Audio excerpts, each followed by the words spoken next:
नमस्ते गाइज, आजको भिडियोमा चाहिँ हामी चाहिँ हैन यो बिजनेस फाइनेन्सको चाहिँ क्लास 12 को बिजनेस फाइनेन्सको चाहिँ वान सर्ट भिडियो न्युमेरिकल च्याप्टरको वान सर्ट भिडियो चाहिँ आज हामी चाहिँ हजुरहरु अगाडि पेश गर्दैछौँ है, देखाइरहेको छौँ। र सबैभन्दा सुरुमा चाहिँ हाम्रो न्युमेरिकल च्याप्टर चाहिँ कहाँबाट सुरु हुन्छ भन्दाखेरि चाहिँ 14 क्वेशन नम्बर 14 बाट चाहिँ सुरु हुन्छ। र 14 नम्बर क्वेशन चाहिँ यही प्रकारको आउँछ। अब यो क्वेशन हामीले चाहिँ एक्चुअली सल्भ गरिन्छ है। ओके, सबैभन्दा सुरुमा चाहिँ हामीलाई क्वेशनमा के दिएछ, एउटा क्रेडिट टर्म दिएछ 3/12 नेट 25 भन्ने क्रेडिट टर्म दिएछ। यसको हामीलाई एपीसी र ईएआर निकाल्नु पर्ने भन्छ। अब हाम्रो चाहिँ के बुझ्न पर्यो भन्दाखेरि चाहिँ यो जुन 3 छ हैन, अगाडिको जुन यो 3/12 नेट 25 भन्छ भने चाहिँ यसलाई चाहिँ के भनिन्छ भन्दाखेरि चाहिँ सीपी भनिन्छ हैन। यसलाई चाहिँ कति के भनिन्छ, यो 12 लाई चाहिँ डीपी भनिन्छ, यसलाई चाहिँ डीआर भनिन्छ है। यो भनेको चाहिँ डिस्काउन्ट पर्सेन्ट हो, यो भनेको चाहिँ डिस्काउन्ट पिरियड हो, यो भनेको चाहिँ क्रेडिट पिरियड हो है। यो जुन 3% छ नि, यो भनेको चाहिँ हामीले सामान किन्न जाँदाखेरि चाहिँ 3% डिस्काउन्ट पाउँछौँ है भनेको हो। यो डिस्काउन्ट पिरियड भनेको चाहिँ यो 3% डिस्काउन्ट पाउनलाई चाहिँ हामीले किनेको सामानको पैसा चाहिँ हामीले 12 दिनभित्रमा चाहिँ बुझाउनु पर्छ है। र हामीले चाहिँ उधारोमा लाने, हाम्रो उधारो लैजाने दिन चाहिँ 25 दिनको छ। उधारो 25 दिनभन्दा बढी गराउनु हुँदैन है। ल अब हामीले यहाँ कुराहरू थाहा पाइसकियो भनेपछि चाहिँ हाम्रो डिस्काउन्ट रेट डीआर कति छ, 3% छ। अनि डिस्काउन्ट पर्सेन्टेज अथवा पिरियड डीपी कति छ, 12 छ हैन, 12 डेजको छ। अनि त्यसपछि त्यसै गरेर हाम्रो क्रेडिट पिरियड सीपी हाम्रो कति छ, 25 डेजको छ। हामीलाई के निकाल्न भनेछ, एनुअल पर्सेन्टेज रेट, यसलाई चाहिँ हामीले एपीसी भनौँ एक किसिमको लागि। अनि अर्को इफेक्टिभ एनुअल रेट, यसलाई चाहिँ ईएआर भनौँ है। ईएआर निकाल्नु भनेछ।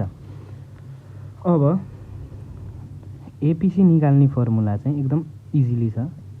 APC is equals to DR upon 100 minus DR into days in year upon CP minus DP.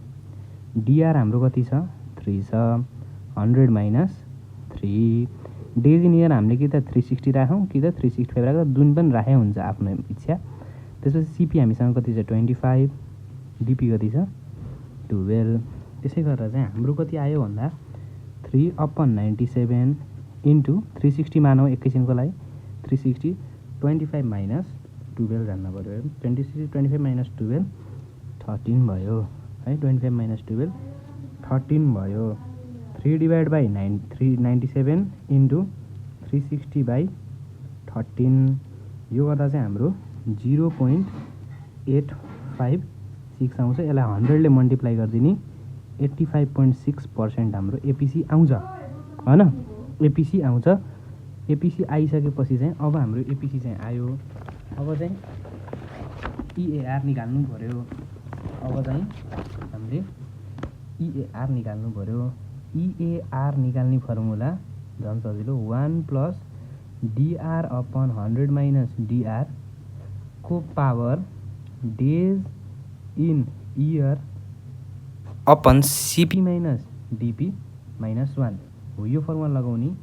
1 plus DR हाम्रो कति थियो, डीआर हाम्रो 3 थियो। 100 माइनस डीआर गर्दा हाम्रो 97 आएको थियो। अनि डेज इन इयर हामीले कति मानेको थियौँ, 360 मानेको थियौँ। सीपी माइनस डीपी गर्दा हाम्रो कति आएको थियो, 13 आएको थियो है। सीपी माइनस डीपी होइन, 25 माइनस 12 गर्दा 13 आएको थियो। अब यसपछि यसको भ्यालु पुट गरिदिने, डाइरेक्ट क्यालकुलेटर गरिदिने।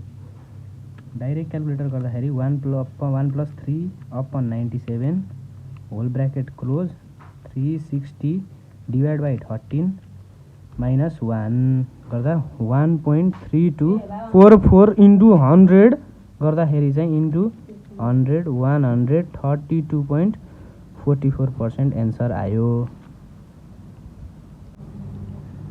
र अर्को च्याप्टर छ क्यापिटल स्ट्रक्चर। क्यापिटल स्ट्रक्चरबाट पनि 5 मार्क्स आउँछ क्वेसन नम्बर 15 मा। अघि हामीले 14 को डिस्कस गर्यो, अब चाहिँ 15 नम्बरमा है।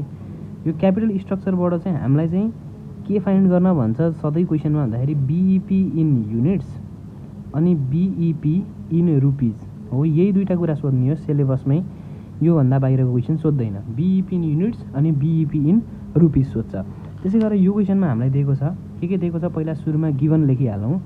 गिभन हैन, पहिला क्वेसन पढौँ। How much is break even point in rupees, हो यो सोध्यो नि, in rupees. And fixed cost if unit selling price is rupees 40 and unit variable cost is 25 of a manufacturing company with 10,000 unit of break even point होइन, break even point. योपालि चाहिँ हामीलाई के सोध्यो भन्दाखेरि चाहिँ यो युनिट्स दियो, हामीलाई के सोध्यो फिक्स्ड कस्ट सोध्यो।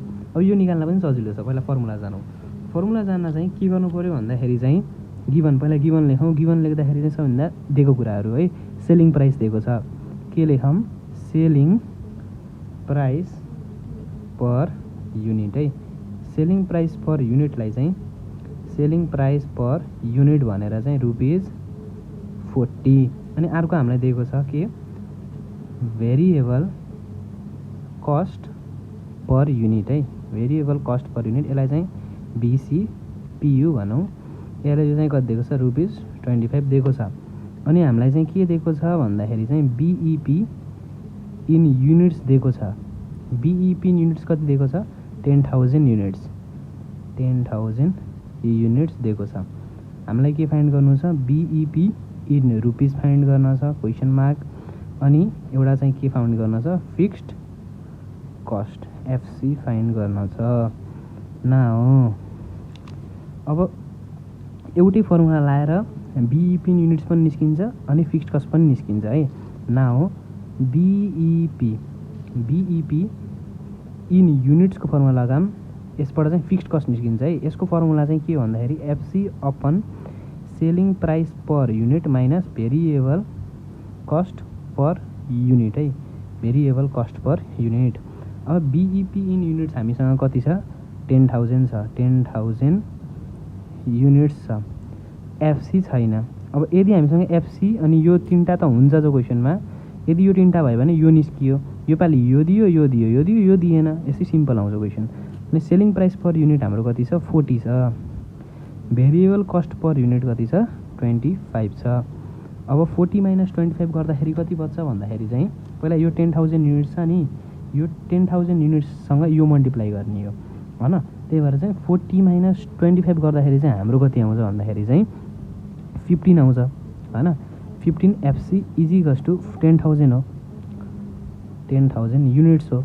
अब यो 15 इन्टु 10,000 गर्दाखेरि कति हुन्छ, 1,50,000 एन्ड 1,50,000 आउँछ। यो चाहिँ हाम्रो के हुन्छ, फिक्स्ड कस्ट हुन्छ है। यो चाहिँ हाम्रो के हुन्छ, फिक्स्ड कस्ट हुन्छ। 1,50,000 चाहिँ के हुन्छ, हाम्रो फिक्स्ड कस्ट हुन्छ। यो हाम्रो चाहिँ के हुन्छ, फिक्स्ड कस्ट हुन्छ। यही नै हाम्रो एन्सर हुन्छ। अब हाम्रो यो चाहिँ निस्कियो होइन, हाम्रो चाहिँ यो चाहिँ निस्कियो। अब BEP इन रुपिज निकाल्न पऱ्यो। अब BEP इन रुपिज निकाल्ने त सजिलो तरिका, therefore BEP in rupees is equals to BEP in units multiply by selling price per unit. अब BEP इन युनिट्स हाम्रो कति छ, 10,000। सेलिङ प्राइस पर युनिट हाम्रो कति छ, 40। यहाँ थियो नि 40 हो, यही 40 भनेपछि हाम्रो कति रहेछ भन्दाखेरि चाहिँ 40 1 2 3 4 100 1000 10,000 लाख 4 लाख रहेछ हो। यही नै एन्सर हो। यति गरिसकेपछि चाहिँ हाम्रो 5 मार्क्स आउँछ। अर्को च्याप्टर छ वर्किङ क्यापिटल, योबाट पनि 5 मार्क्सको आउँछ।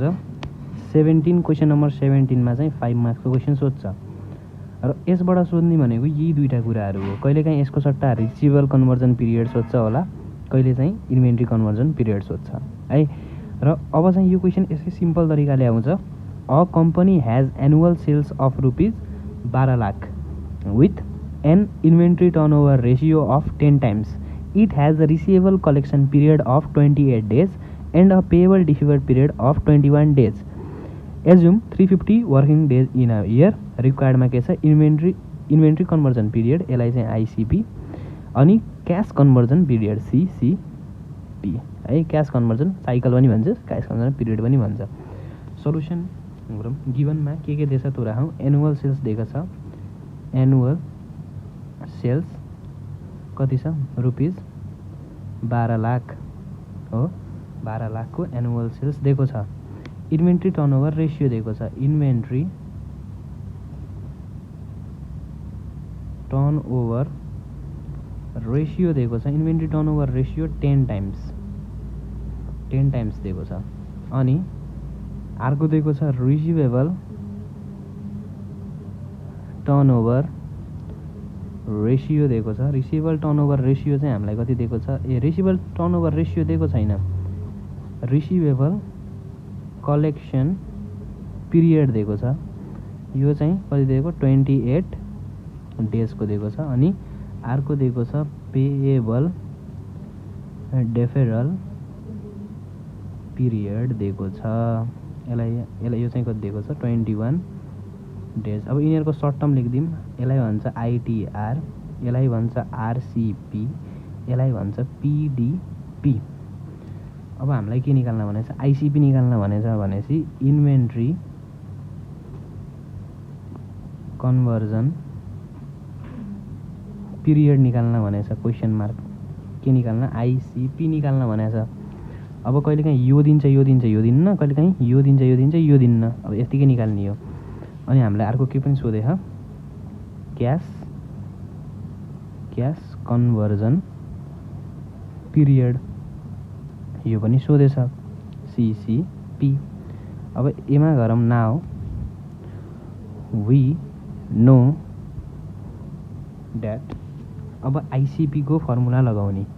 ओके, आइसिपी को फर्मुला लगाउने। एमा केही गाह्रो होइन, फर्मुला जानै भयो। आइसिपी को फर्मुला भनेको चाहिँ के हो भन्दाखेरि चाहिँ days in year upon inventory turnover ratio. यही दिएको छ inventory turnover ratio. Days in year upon inventory turnover ratio into 100। यही नै हो। अब यसमा भ्यालु पुट गरिदिने। अब हामीलाई त्यहाँ कति दिएको छ? 350 दिएको छ है क्वेसनमा, त्यही भएर 350 हालियो। Days in year. आइटिआर हामीलाई दिएको छ 10 टाइम्स इन्टु 100। 350 अपन 10 इन्टु 100 दिएको छ भनेपछि हामी चाहिँ इन्भेन्ट्री कन्भर्जन पिरियड है। इन्भेन्ट्री कन्भर्जन पिरियड यो 100 हुँदैन क्या सायद। इन्भेन्ट्री कन्भर्जन पिरियड चाहिँ हाम्रो कति आयो? 35 डेजको आयो। यो 100 हुँदैन है, यो 100 चाहिँ मिस्टेक भयो। 35 डेजको इन्भेन्ट्री कन्भर्जन पिरियड आयो। अब यो 35 डेज चाहिँ इन्भेन्ट्री कन्भर्जन पिरियड आयो। यो इन्टु 100 कसरी हुन्छ? अब कुन बेला हुन्छ भन्दाखेरि चाहिँ सिओजिएस निकाल्न भनेर एउटा च्यालेन्जिङ क्वेसन हुन्छ हो, त्यो बेला चाहिँ यो इन्टु 100 गर्नुपर्छ। तर चाहिँ अहिलेको यो सिलेबसमा चाहिँ यो वाला क्वेसन चाहिँ छैन। त्यही भएर चाहिँ days in year upon ITR गऱ्यो भने चाहिँ निस्किन्छ एन्सर। 350 अपन 10 गा 35 डेज इन्भेन्ट्री कन्भर्जन पिरियड निस्क्यो। एउटा सल्युसन भयो है। यति चाहिँ 35 डेज एन्सर आयो। अब यहीँ गरौँ। अर्को के निकाल्न भनेछ हामीलाई? क्यास कन्भर्जन पिरियड निकाल्न भने। अब यसको फर्मुला चाहिँ नर्म एकदम इजी। जे जे क्वेसनमा दिएछ त्यही हालिदिने। अब हाम्रो आइसिपी निस्क्यो। आइसिपी प्लस आरसिपी अनि लास्टमा चाहिँ माइनस पिडिपी। अब यसले भनेको के भन्दाखेरि चाहिँ यो भनेको चाहिँ र मेटेरियलबाट फिनिस गुड्स हुनको लागि है, र मेटेरियलबाट चाहिँ फिनिस गुड्स हुनको लागि कति दिन लाग्छ? 35 दिन लाग्छ भनेर हामीले यहाँ पत्ता लगाइयो। त्यसै गरेर भनेको चाहिँ हामीले उधारोमा दिएको सामान, हामीले जसलाई उधारोमा दिएको सामान हुन्छ उसले हामीलाई कति दिनभित्रमा पैसा दिन्छ? यो भनेको receivable conversion period. Receivable conversion period हाम्रो क्वेसनमा दिएछ 28 माइनस पिडिपी भनेको चाहिँ के भन्दाखेरि चाहिँ हामीले बेच्ने सामान उधारोमा लिएर आएछौँ, कसलाई तिर्न छ? हामीलाई ऋण तिर्न छ सामान लिएर आएको उधारोमा हो, उसलाई चाहिँ हामीले कति दिनभित्रमा तिरे हुन्छ? यसलाई भन्छ पिडिपी हो। हामीले ऋण त तिर्नुपर्छ, त्यही भएर हामीले यहाँ माइनस गर्छौँ। पिडिपी हाम्रो क्वेसनमा दिएछ 21 डेजको दिएको छ। त्यसै गरेर अब यहाँ गरिदिने 35 प्लस 28 माइनस 21 गरिदिने। त्यसपछि हाम्रो आउँछ 42 डेज। अब यो सिसिपी क्यास कन्भर्जन पिरियड भनेको चाहिँ के हो भन्दाखेरि चाहिँ यो सबै आफ्नो इन्भेन्ट्रीलाई फिनिस गुड्स बनाउँदाखेरि कति दिन लाग्छ, आफूले उधारोमा दिएको मान्छेहरूको सामान कति दिनमा आउँछ र हामीले उधारोमा लिएको सामान कति दिनमा तिरिन्छ भने चाहिँ हामीले टोटल उत्पादन गरेर चाहिँ हामीलाई हातमा क्यास आउनलाई चाहिँ कति समय लाग्छ भनेर चाहिँ हामीले यो हिसाब गरिन्छ। हाम्रो यति नै हो यो हिसाब। यही जो आउँछ यही तरिकाको क्वेसन आउँछ है। यो लेसनबाट चाहिँ यति चाहिँ इम्पोर्टेन्ट छ है। धन्यवाद। ल अर्को च्याप्टर छ मनी एक्सचेन्ज। यो पनि 5 मार्क्समा आउँछ र यो चाहिँ 5 मार्क्समा आउने लास्ट क्वेसन हो, 19 नम्बरमा आउँछ। र यो क्वेसन गरिसकेपछि चाहिँ जुन पनि मनी एक्सचेन्जको क्वेसनहरू चाहिँ इजिली सल्भ गर्न सकिन्छ है। अब यहाँ के भनेको छ, एक्सचेन्ज रेट बिट्विन, यो क्वेसन चाहिँ आधी आधी पढेर चाहिँ यहाँ पहिला क्वेसन सल्भ गर्नुपर्छ। आधी आधी पढ्दै आधी आधी गर्दै गर्नुपर्छ। सबभन्दा सुरुमा चाहिँ exchange rate between Canadian dollar is 1.4661 per euro भनेछ है। भनेपछि चाहिँ के आइज भन्दाखेरि चाहिँ CAD 1.4661 इजिकल्स टु के आइज युरो 1 आइज। यहीँबाट बुझियो नि त। के भन्दाखेरि चाहिँ यहाँ भन्नु त exchange rate between Canadian dollar is 1.4661 per euro. 1 युरोबाट चाहिँ क्यानेडियन 1.4661 आउँछ भन्यो। अब त्यसपछि चाहिँ अर्को चाहिँ के भन्यो भन्दाखेरि यहाँ फेरि अर्कोचोटि चाहिँ कस्तो तरिकाले भन्यो, whereas Canadian dollar is 0.01117 per Japanese yen भन्यो। त्यसै गरेर चाहिँ CAD 0.0117 चाहिँ के पनि आइज जापानिज येन 1 पनि आइज भनेर चाहिँ थाहा पाइयो। यति चाहिँ पढ्नै पर्छ। यो क्वेसन पढ्दै यो यति हेडिङ निकाल्दै गर्ने हो।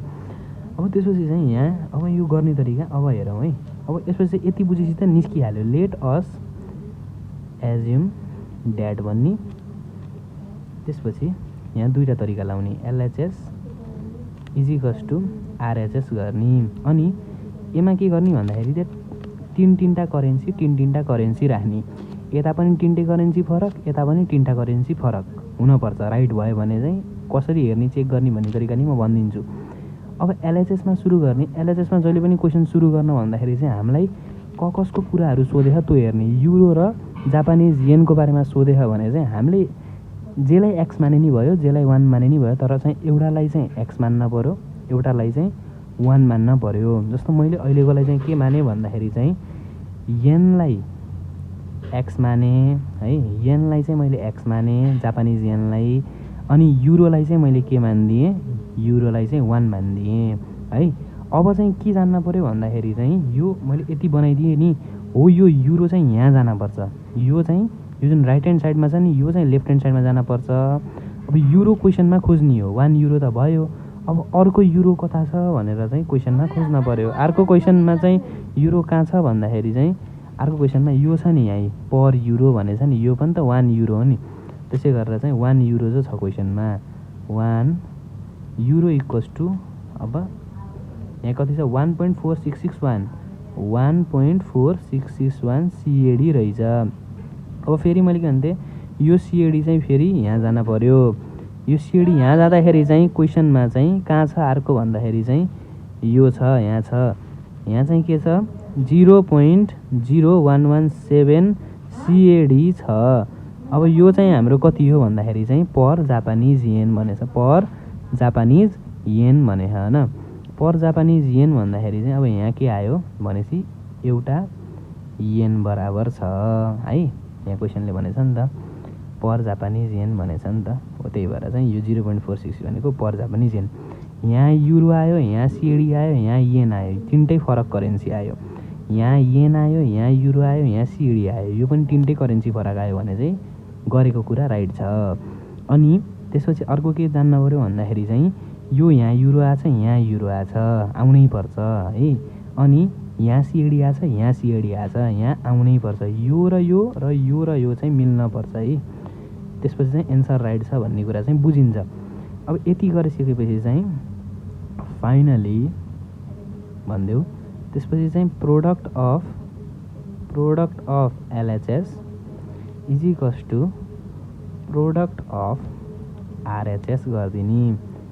कस्तो भन्दा प्रोडक्ट अफ LHS भनेको चाहिँ के भयो भन्दा x multiply by 1 into 0.0117 equals to यहाँ product of RHS 1 into 1.4661 into 1 गरिदिने। त्यसै गरेर यो यहाँ x उल्टो भइदियो है।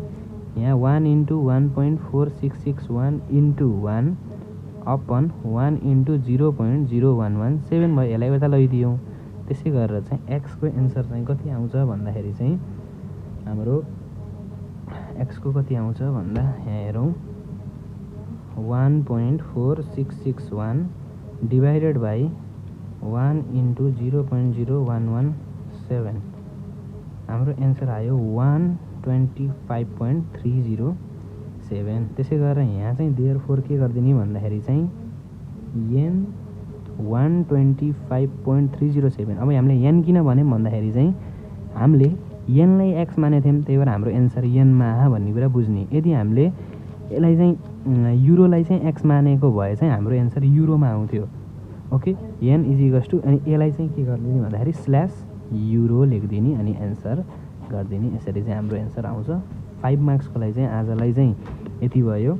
वान सर्ट भिडियो चाहिँ यहीँ एन्ड गरिन्छ र अर्को भिडियोमा चाहिँ हामी 8 मार्क्सको 3टै न्युमेरिकल सल्भ गरेर त्यसको वान सर्ट भिडियो बनाइन्छ है। Thank you so much for today. Thank you so much. Bye by.